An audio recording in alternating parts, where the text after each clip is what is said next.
నమస్కారం, MCN news కి స్వాగతం.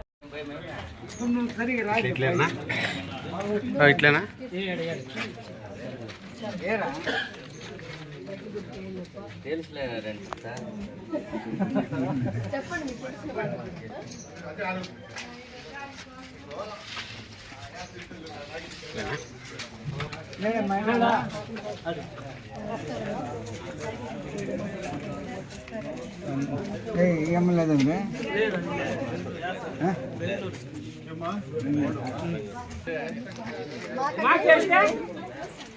గుర్తుకేస్తావు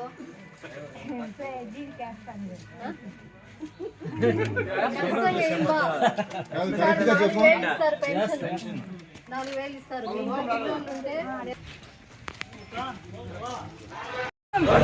సైకిల్ గుర్తుకే, సైకిల్ గుర్తుకే, సైకిల్ గుర్తుకే.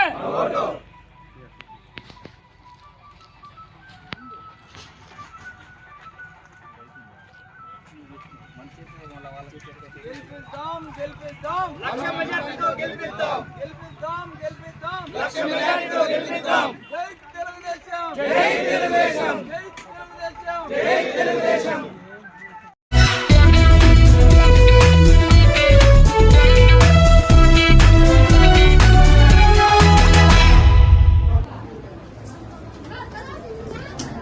జరగబోయే 13వ తేదీ ఎన్నికల ప్రచార భాగంలో గౌరవ ముఖ్యమంత్రి వైఎస్ జగన్మోహన్ రెడ్డి గారు 4వ తేదీ మధ్యాహ్నం 1 గంటకు పలమనేరుకు విచ్చేస్తున్నారు.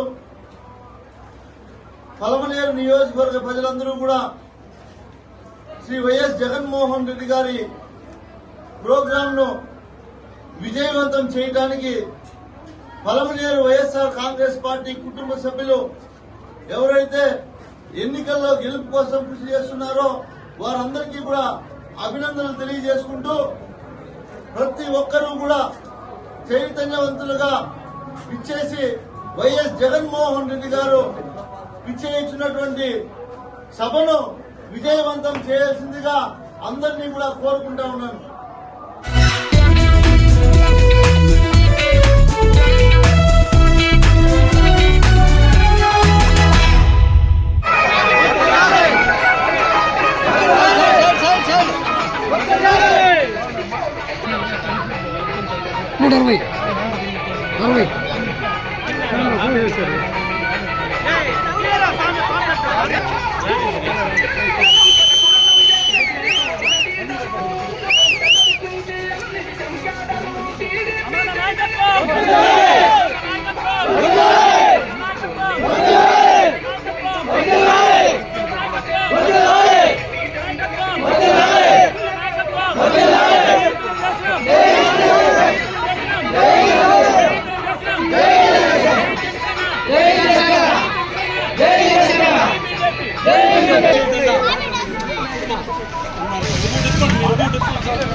భాగస్వాములైనటువంటి మీ అందరికీ మనస్ఫూర్తిగా నా హృదయపూర్వక నమస్కారాలు తెలియజేసుకుంటున్నాను.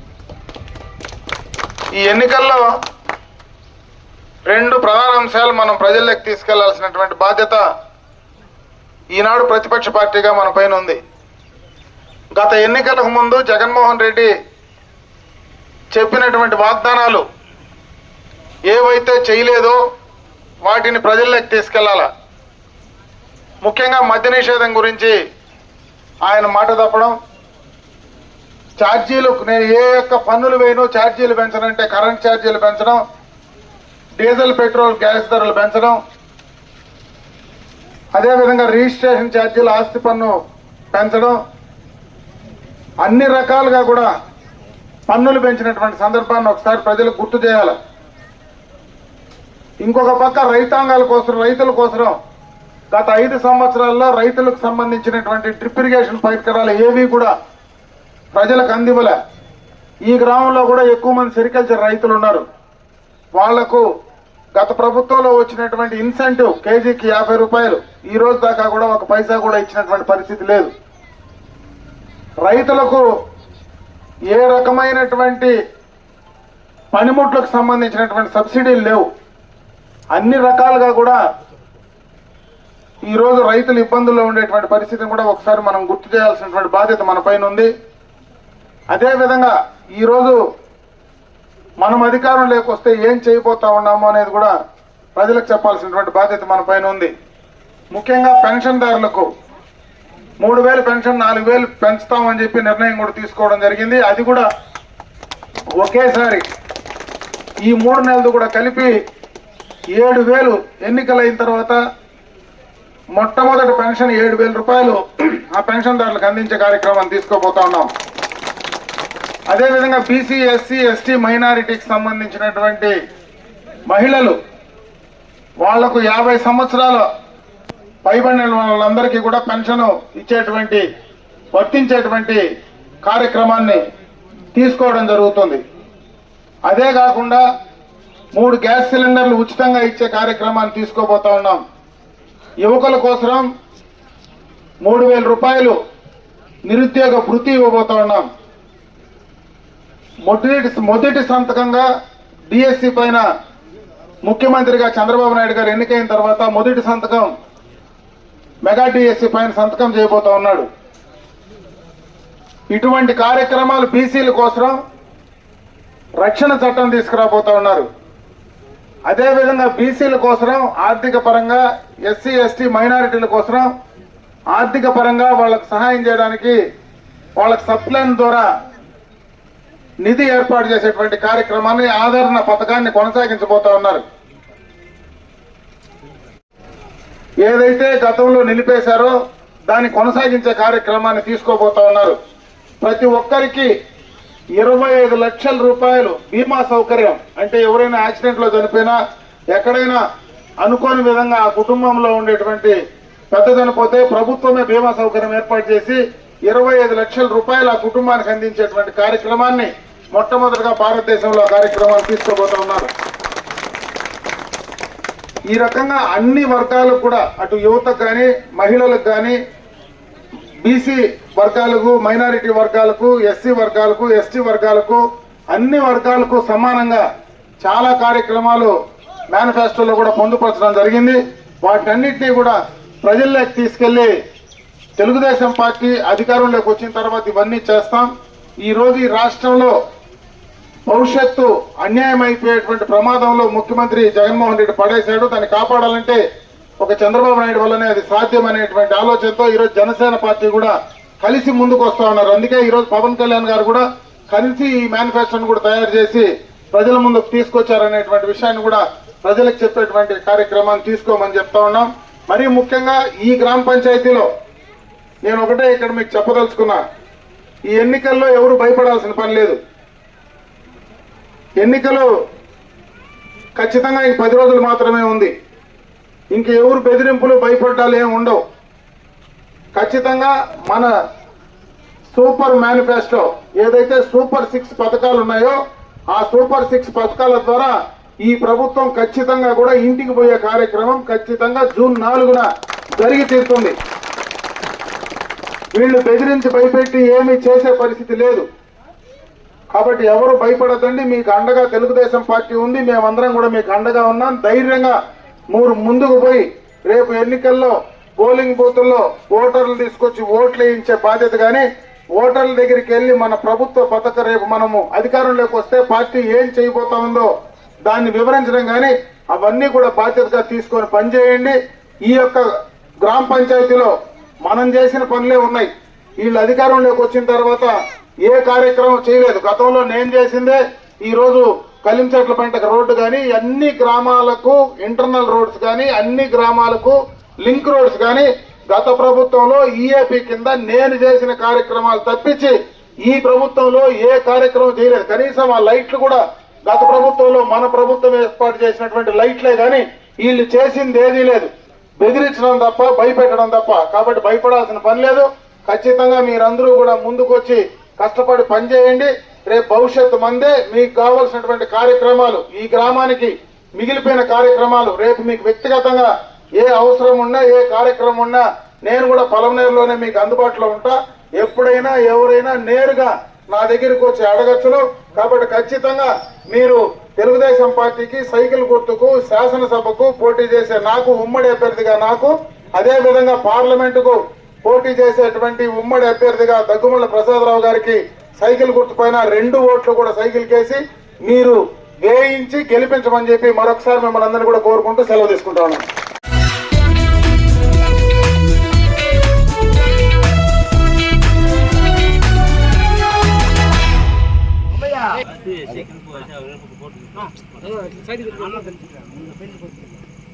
బయట పెట్టమ్మా అమ్మే బయట పెట్టా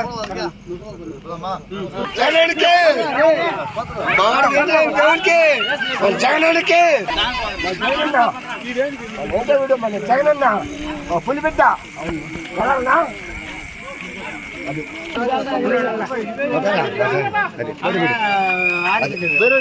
ఎంత నీకు వయసు? 30 కాదు 42 పులన్న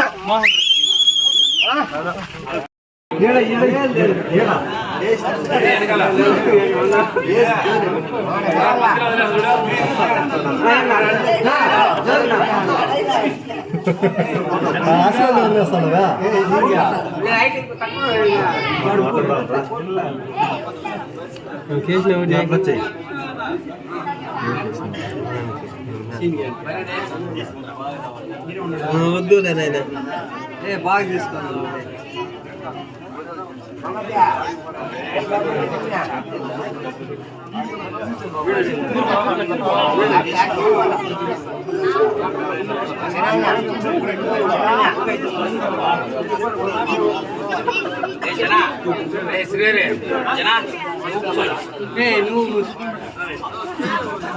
వాళ్ళు ఎందుకు కాంగ్రెస్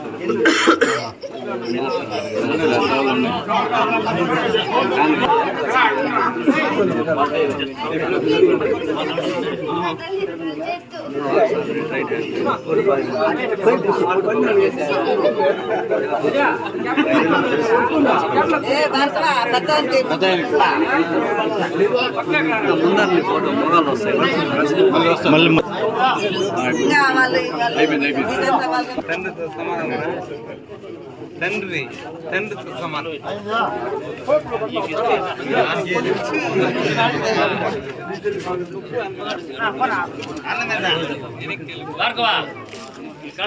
సరిపోయిందా?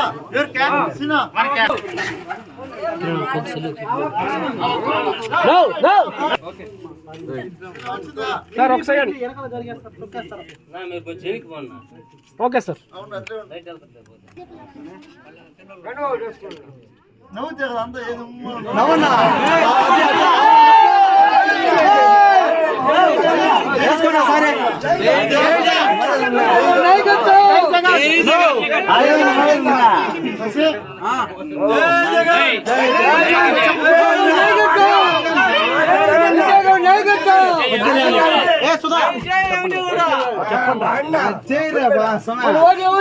జగన్మోహన్ రెడ్డి గారి పరిపాలన బట్టి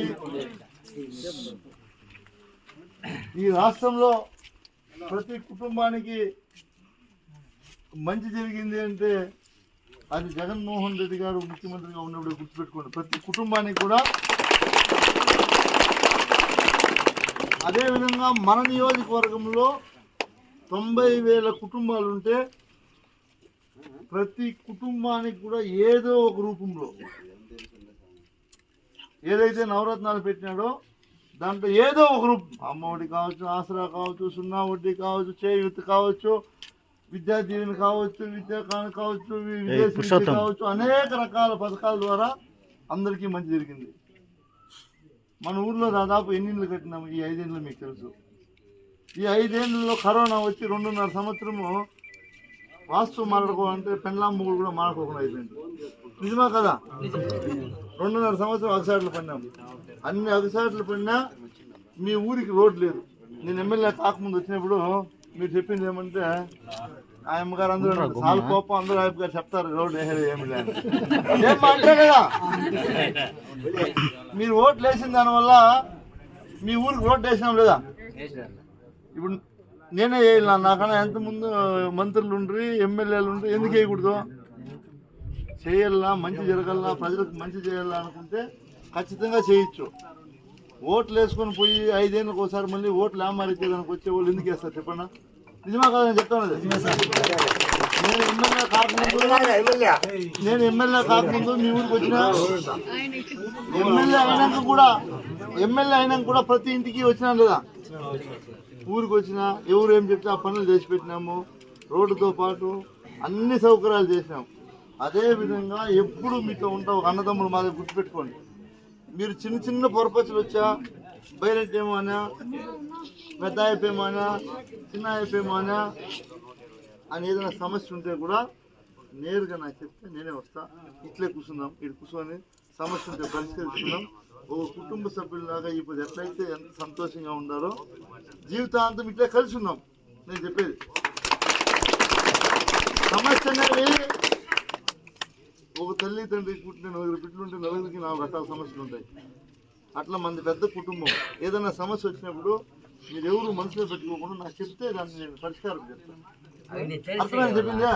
కాబట్టి ఎవరైతే ఈరోజు వైఎస్ఆర్ కాంగ్రెస్ పార్టీని మమ్మల్ని నమ్మి వచ్చినారో మిమ్మల్ని అందరినీ కూడా కాపాడుకునే బాధ్యత మాది. మేముంటాం. మీరు అంత రాత్రి సమస్య అంటే కూడా 1 గంట లేదా మహా అంటే 2 గంటల సేపు మీ ముందు ఉంటా, గుర్తుపెట్టు. కాబట్టి మీరందరూ కూడా 13వ తేదీ జరగబోయే ఎన్నికల్లో కీలక పాత్ర పోషించాలా. ఇప్పుడు కండవా కొప్పుకొని గుమ్మ ఇంట్లో ఉంటే కాదు. మీ బంధువులు ఏడాడు ఉన్నారు, మీకు చుట్టాలు ఏడాడు ఉన్నారు, ఆ ఊర్లకు పోయి తెలిసిన వాళ్ళకి, ఫ్రెండ్స్కి, ఉండే వాళ్ళకి అందరికీ చెప్పి ఒక్క ఓటు కూడా పక్కకి పోకుండా అన్ని ఓట్లు ఫ్యాన్ గుర్తుకి ఓటు వేయించినప్పుడే మనం మంచి మెజారిటీతో గెలుస్తాం. రేపు మళ్ళీ జగనన్న దగ్గర పోయి అన్న మా నియోజకవర్గానికి ఇది కావాలా, సౌడెడ్డిపల్లికి ఇది కావాలా, ఆయన ఎవరో మాకు కాలువ కావాలని. కాలువ అదేమంది, ఇంత పెద్ద రోడ్డు వేసిన కాలువ వేయాలంటే దినాలు పడుతుంది. 2 నెలలు వేయిస్తాను తల్లి అని చెప్తే. అట్లా మీరందరూ ఉంటే నాకే ఒక ధైర్యం. నేను సీఎం దగ్గర పోయి మాట్లాడతా, అన్నా మాకు ఇది కావాలా అని. కాబట్టి మీరు ఎవరు కూడా ఏది మనసులో పెట్టుకోకుండా ఏదన్నా వచ్చినప్పుడు సమస్య కానీ లేదో అభివృద్ధి పరంగా ఏదైనా అవసరం వచ్చినప్పుడు మీరు చెప్తే ఖచ్చితంగా నేను అభివృద్ధి చేస్తాను. అందరూ కూడా కలిసిమెలిసి ఉందాం, ధైర్యంగా ఉందని నేను కూడా తెలియజేస్తూ, మళ్ళీ వాళ్ళు వీళ్ళు వచ్చి ప్రలోభాలు పెడితే దయచేసి దొంగతనం కూడా మీకు తెలియజేస్తా ఉంటాం. సరేనా? అందరికీ కూడా అందరూ ఏర్పాటు చేసిన అందరికీ కూడా మీకు పేరు పేరున ధన్యవాదాలు తెలియజేస్తా ఉంటాం.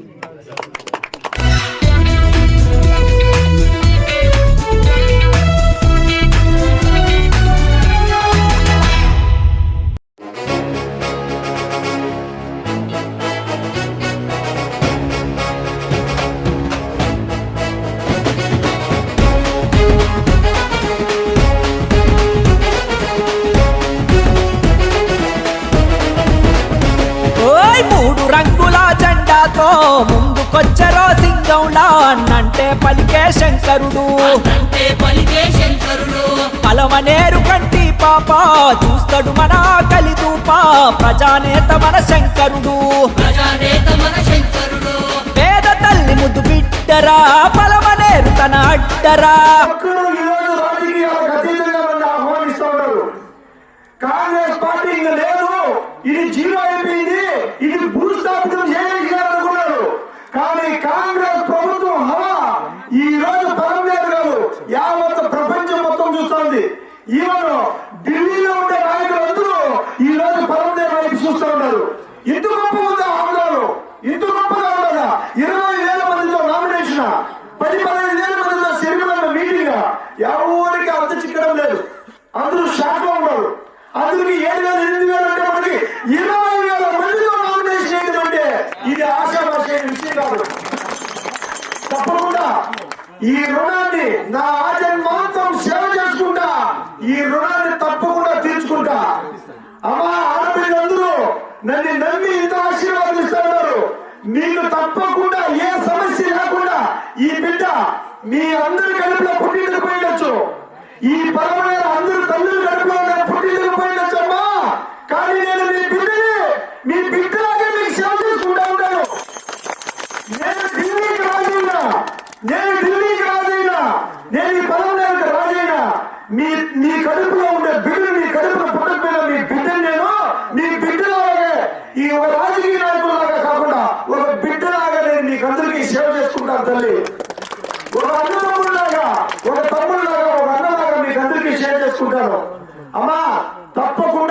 ఈ ఒక అవకాశం ఇచ్చిన దానికి పదమూడేళ్ళ అత్యధిక మెజార్టీతో గెలుపు నా కళ్ళు ఎదుట కనపరుస్తా ఉంది. ఇంతకంటే గెలుపు నా కళ్ళ ఎదుట కనపరుస్తా ఉంది. థ్యాంక్ యూ తల్లి, థ్యాంక్ యూ అమ్మా. ఓం నమ శివాయ. జై కాంగ్రెస్.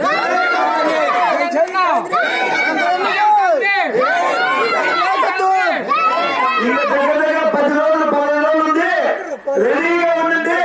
బ్యాలెట్ బాక్సుల్లో చెయ్యి గుర్తు ఓటేసి అత్యధిక మెజార్టీతో గెలుద్దాం. వెయిట్ చేయండి. 15 రోజులు అంతే. మిత్రులందరికీ నా పాదాభివందనాలు. ఈరోజు నాగిరెడ్డిపల్లి పంచాయతీ చల్లవారిపల్లి గ్రామంలో దొరసామన్న ఆధ్వర్యంలో మాకిచ్చిన ఆహ్వానం చూస్తే మా మైండ్ బ్లాక్ అయింది. ఎందుకంటే ఆల్రెడీ కొన్ని రాజకీయ పార్టీలు పాతికిపోయి కొందరు భూస్వాములు రాజ్యం వెళ్తా ఉన్నారు పలమనేరుని. మీకు అందరికీ తెలిసిందే. అసలు ఏ పార్టీ అయినా కానీ జనరల్ టికెట్ అంటే ఓన్లీ ఓసీలకే ఇస్తారు. కానీ కాంగ్రెస్లో ఈరోజు జనరల్ టికెట్ని ఒక మన బీసీ సోదరుడైన శివాకి ఇచ్చి, అదే ఎస్సీ రిజర్వేషన్లో నాకు ఇచ్చి, జగపతి నాకు ఎంపీ టికెట్ ఇచ్చి ఆదరించారు. ఎక్కడైనా ఒక వార్డు మెంబరు మనకి రిజర్వేషన్ లేకపోతే ఇస్తారా? బీసీలకు కానీ, ఎస్సీలకు కానీ, ఎస్టీలకు కానీ ఏ పార్టీ అయినా అవ్వచ్చు. మీరే ఆలోచించండి మిత్రులారా, బాగా ఆలోచించండి. అది ఏ పార్టీ అయినా అవ్వచ్చు. రిజర్వేషన్ ఉంటే తప్ప మనకి రాజకీయ అధికారం లేదు. అట్లాంటిది కాంగ్రెస్ పార్టీ పనిచేసేవాడికే మీకు అధికారం అని ఆహ్వానించి మీ జనాభాకి మీరే నాయకత్వం వహించాలని చెప్పి ఈరోజు బీసీలు ఎస్సీలు ఎక్కువ ఉన్న పలమనేరులో ఒక బీసీ సోదరుని ఎమ్మెల్యేగా నిలబెట్టింది శర్మిలమ్మ. రాహుల్ గాంధీ గారు కూడా జనాభా ప్రాతిపదికన ఎవరు జనాభా ఎంతుంటే అంత వాళ్ళ రాజ్యాధికారం కావాలని ఆలోచించి ఇస్తున్నారు. ఇదే నాగిరెడ్డిపల్లి పంచాయతీలో బీసీలు వస్తే మనకు దొరసామో లేదా కోరు పోటీ చేస్తున్నారు. జనరల్ వచ్చినప్పుడు ఎవరికి ఇస్తామో సీట్లో ఎవరో ఓసీలకి ఇచ్చేసి మనం గుట్టుకు ఓటేస్తున్నాం. ఇంకా ఈ తాటాక చెప్పుకున్నట్టుగా నడవు. అంబేద్కర్ రాజ్యాంగమే రాజ్యం వెళ్తా ఉంది. మనము తప్పకుండా ప్రతి పోటీలలో మీకు పనికొచ్చే నాయకుడు మన దొరసామని మీరు జనరల్ అయిన దొరసామకి సర్పంచ్ కానీ, ఎంపీటీసీ కానీ ఇక్కడ ఎవరెవరు అర్హత కలిగిన వారికి ఆ పోస్ట్ ఇప్పించి మిమ్మల్ని పోటీలు నిలబెట్టి మన శివశేఖర్ గారి ఆధ్వర్యంలో ఇక్కడ మా సహాయ సహకారాలతో కూడా, అలాగే మన జిల్లా ప్రెసిడెంట్ భాస్కర్ గారి సహకారంతో మీకు అన్ని పోస్టులు అర్హతగా చేయిస్తున్నాము. మనం తమ్ముళ్ళ ఆలోచించండి. మన రాజకీయానికి మనం చాలా దూరం జరిగిపోయినాం. ఎవరు లేరు ఇంతవరకు పలమనేరు కాన్స్టిట్యూన్సీ వచ్చినప్పటి నుంచి ఓన్లీ రెండు తప్ప ఎవ్వరూ పోటీ చేయాల. బీసీలు సుమారు 60,000 మంది ఉన్నారు. ఎస్సీలు సుమారు 42,000 మంది ఉన్నారు. ఓసీలు 22,000 మంది ఉన్నారు. అధికారులు ఎవరి చేతిలో ఉంది? పంచాయతీలో వస్తే విజయభాస్కర్ రెడ్డికి అవసరం పెడదామా, అమలు చూద్దామా, ఇది భయపడుతున్నాం. విజయభాస్కర్ రావు స్ట్రెంత్ ఎంత, ఇక్కడ మన బీసీ నాయకుల స్ట్రెంత్ ఎంత, మన బలం ఎంత? ఓటు ప్రతి ఒక్కరికి పోటీగాడైనా, తాగుబోతుడైనా, తిరుగుబోతుడైనా, డబ్బులున్నోడైనా, లేనోడైనా, మేధావైనా ఓటు ఒకటే. నీ ఓటే రాజు చేస్తుంది. నువ్వు ఓటేకపోతే వాళ్ళందరూ జీరోలే. ఈ రోజు 1,000 కోట్లు సంపాదించిన ఈ నాయకులు మీ మీద రాజ్యం వెళ్తా ఉంటే మనం చేయాల్సిన పనేమి? ఓటు సక్రమంగా వాడి ఈసారి అస్తం గుర్తు మీద ఓటేసి వాళ్ళ గోపులు గుయ్యమనిపించేలా చేసి మా తమ్ముడిని ఆశీర్వదించి నన్ను కూడా ఆశీర్వదిస్తారని కోరుకుంటూ ముగిస్తున్నాను. మరొకసారి చల్లవారిపల్లి ప్రజలకి, పెద్దల చిన్నలు అందరికీ మా దొరసామి ప్రత్యేకంగా వందనాలు తెలుపుకుంటూ ముగిస్తున్నాను. జై హింద్, జై కాంగ్రెస్. చల్లవారిపల్లి గ్రామ ప్రజలందరికీ, మహిళలు, వృద్ధులు, పెద్దలు, చిన్నలు, అన్నలు, తమ్ముడు అందరికీ పేరు పేరున పాదాభివందనం తెలియజేస్తా ఉన్నాను. చిత్తూరు జిల్లా వ్యాప్తంగా నేను పర్యటిస్తా ఉన్నాను. ఇంత ఘన స్వాగతం ఒక కాంగ్రెస్ పార్టీ అభ్యర్థులకు, ఎంపీ అభ్యర్థికి, ఎమ్మెల్యే అభ్యర్థికి ఇంత ఘన స్వాగతం ఏ గ్రామంలో కూడా జరగలేదు. నిజంగా ఈ స్వాగతానికి మీ అందరి ఐకమత్యమే కారణం. మీ అందరూ ఐకమత్యంతో ఒక కార్యక్రమాన్ని జయప్రదం చేశారంటే ఇది గెలుపుకు నాందిగా మేము మా శివశంకర్కి అయితేనేమి, మా జగపతానికి అయితేనేమి మేము భావిస్తాము.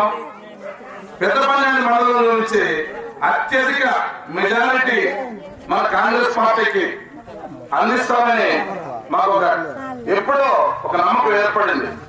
దొరస్వామి గారు లాంటి నాయకులు ఇలాంటి గ్రామాల్లో ఉండడం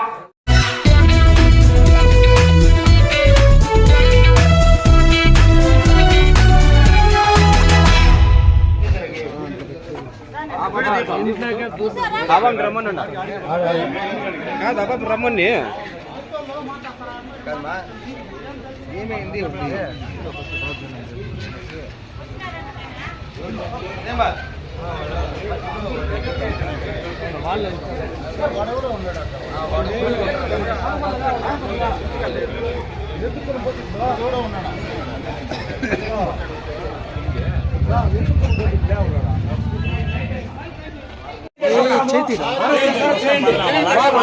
రక్షణ లేకుండా వచ్చినా మీరేం చర్య తీసుకున్నారు?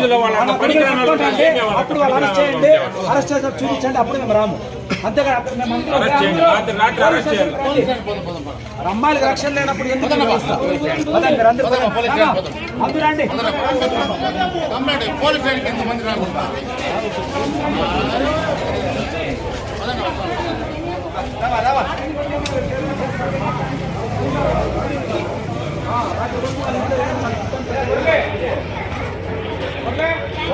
వేయించుకోవాలి కానీ ఇట్లాంటి జనాలు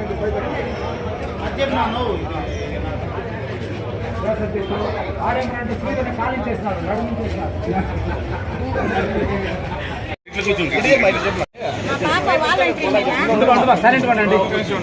మా పాప వాలంటరీ మేము భయపడికి వెళ్ళిపోయినాము. ఒకటే ఉండింది, వచ్చి రిజైన్ చెయ్యి అన్నారంట. నేను రిజైన్ చెయ్యను అని చెప్పిందంట. చెప్తే ఇప్పుడేం నీకు అవుదో ఒకటే తేదీ చూస్తాం నిన్ను అంటారంట. వాడి పేరు ఐదరు, వాడి పేరు Ganesh, Mallesh, Naveen Shyam councillor, ex councillor. వాళ్ళు మళ్ళీ వచ్చినారు. నేను దూరనాల చెంగన్న వీధిలో డీసీ సీట్లో కాపురముంటున్నాను.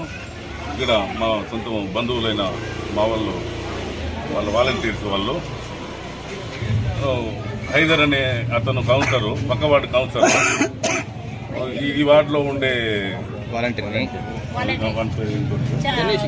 గణేష్, మల్లేష్ అనే వాళ్ళు దౌర్జన్యంగా పెద్దోళ్ళు పొలం పనులకు పోయినప్పుడు వాలంటీర్స్ మాత్రమే ఇద్దరు ఉండేటప్పుడు వాళ్ళని బలవంతంగా రిజైన్ చేయమని చెప్తా ఉన్నారు.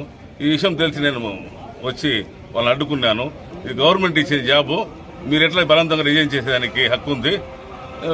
ఆడవాళ్ళు ఉండే సందర్భంలో ఆడవాళ్ళు వచ్చి మీరు పెళ్లి కాని ఆడవాళ్ళు పాపం చిన్న వయసు వాళ్ళు బెదిరించేది న్యాయం కాదని చెప్పి నేను సర్ది చెప్పి పంపిస్తే మళ్ళీ వాళ్ళు అంతా గుండా గుంపుగా వచ్చి మా వాలంటీర్లు ఇళ్లపైకి దాడి చేసేకి వచ్చి వార్నింగ్ ఇచ్చేసిపోయినారు.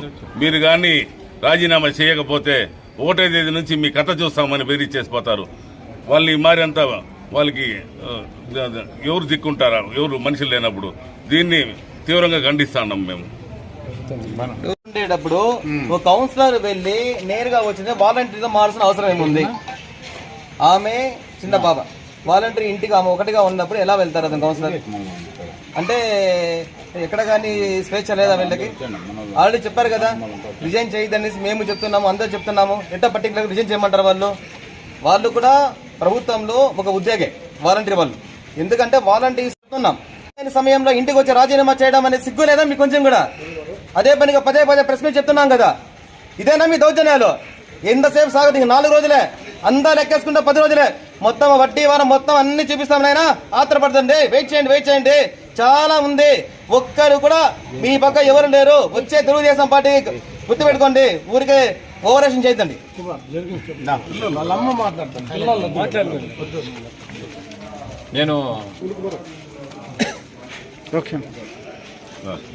నేను బిఆర్సి కుమారు 15th వార్డు తెలుగుదేశం కౌన్సిలర్. నేను ఇప్పుడు ఏమిటంటే లాస్ట్ టైం కూడా హైదర్ అనే వ్యక్తి పక్క వార్డు కౌన్సిలరు సచివాలయంలో కూడా మా వాలంటీర్స్ని రిజైన్ చేపిస్తా ఉంటే నేను అతనికి పద్ధతిగా చెప్పాను, అయినా మా వాలంటీర్స్ని నువ్వు రిజైన్ చేయించడానికి నీకు హక్కు లేదు, దయచేసి వాళ్ళు వాలంటీర్గా వచ్చి రిజైన్ చేస్తే మీరు తీసుకోండి, మీరు అనవసరంగా నువ్వెందుకు వాళ్ళని ప్రెజర్ పెడతావు అంటే నాపై దౌర్జన్యం చేయడానికి వచ్చాడు ఆ రోజు కూడా.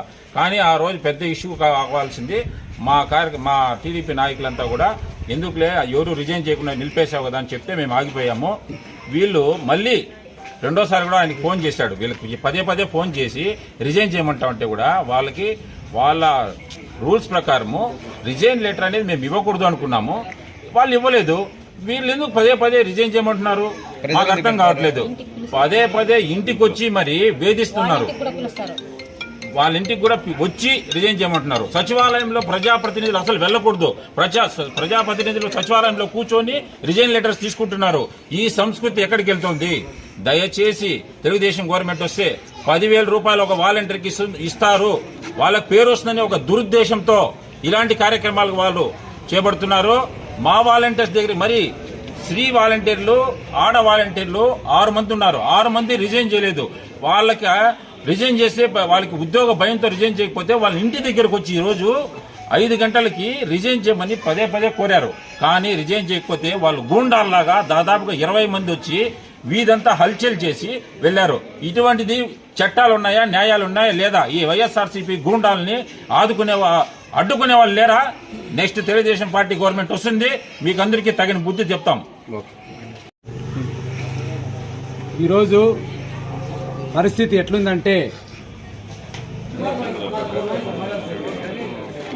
కాబట్టి దయచేసి అధికారులు గమనించి వచ్చి వాళ్ళు ఎవరైతే బెదిరించినారో, ఎవరైతే బ్లాక్మెయిల్ చేస్తున్నారో వాళ్ళపై చర్య తీసుకోకపోతే తెలుగుదేశం పార్టీ అమరావతి ఆధ్వర్యంలో తీవ్రంగా